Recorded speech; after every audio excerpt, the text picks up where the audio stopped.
जान हो तोहरे ला मर्डर हो जाए। अरे ये हमने के गांव में अंग्रेज कहाँ से आ गया? खूटवा के एक नजरिए देखो था, कबाड़ के भागी का। Hoy girl, come.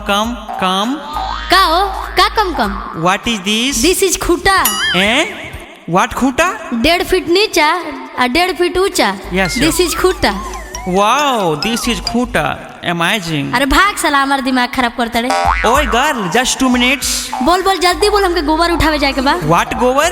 अरे माने चिपरी पाथे जाए के बा, चिपरी। ज्यादा दिमाग खराब है तो तोर मुंह पे चिपरी पात दी।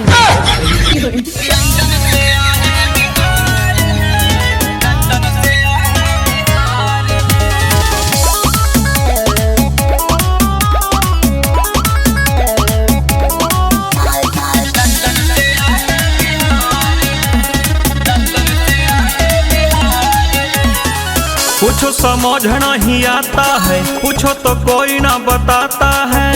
What do you do? अरे डूम क्या करता हो? कुछ समझ नहीं आता है, पूछे तो कोई ना बताता है।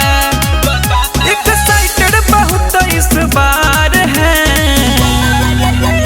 लंदन से आए बिहार है, लंदन से आए बिहार है, लंदन से आए बिहार है, लंदन से आए बिहार है। ब्रदर, मुझे ऐसा लग रहा है कि बिहार के लोग बहुत अच्छे होते हैं। म्यूजिक बाय टिंकू तूफान।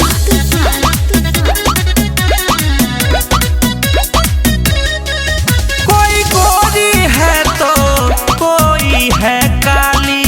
ओए madam, what is your name? रे साला बक। मंगनिए में एगो थप्पड़ खाली, यहाँ पूछना भी पूछो बेकार है। काहे लिए आया है? लंदन से आए बिहार है, लंदन से आए बिहार है, लंदन से आए बिहार है, लंदन से आए बिहार है। अरे साला अमाऊ अंग्रेजी बोले लगनी। Wow, so nice. बोलो और बोलो। आओ सब ठीक है, तुम अपना बोलो।